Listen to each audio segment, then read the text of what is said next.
चिट्ठियां गम दियां नित रोज पावां कमली वाले नूं जुदाई हाल में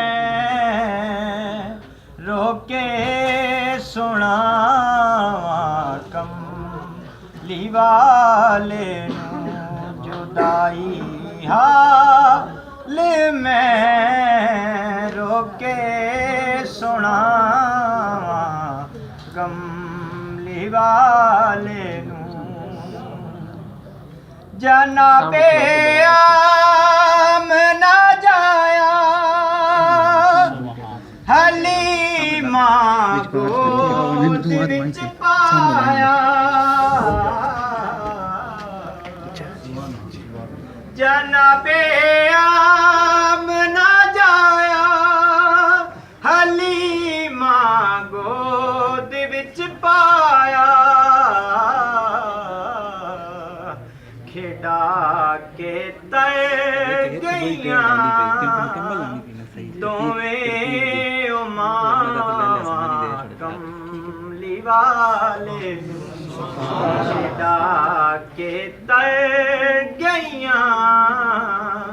दोवें उमावां कमली वाले नूं मैं चिट्ठियां गम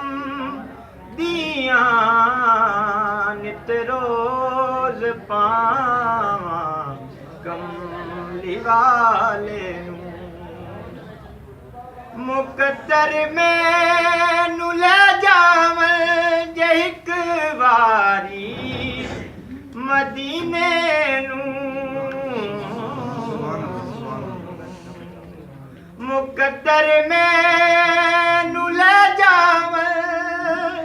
जे इक वारी मदीने नूं जिगर तू खोल के पट्टियां वाले नूं जिगर तू खोल के पट्टियां विखावां कमली वाले नूं मैं चिट्ठियां गम दियां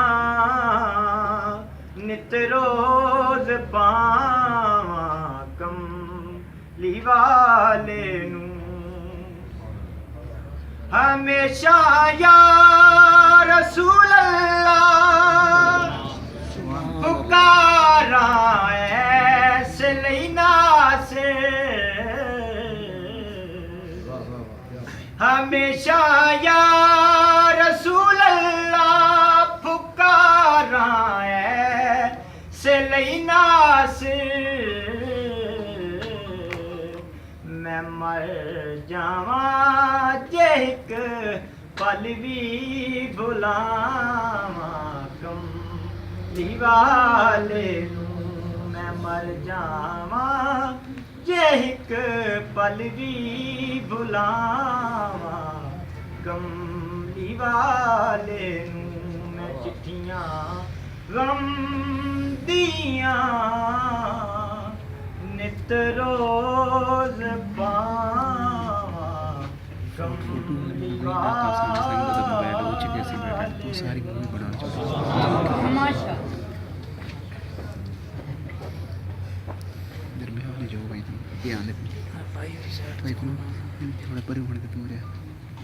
आज के साढ़े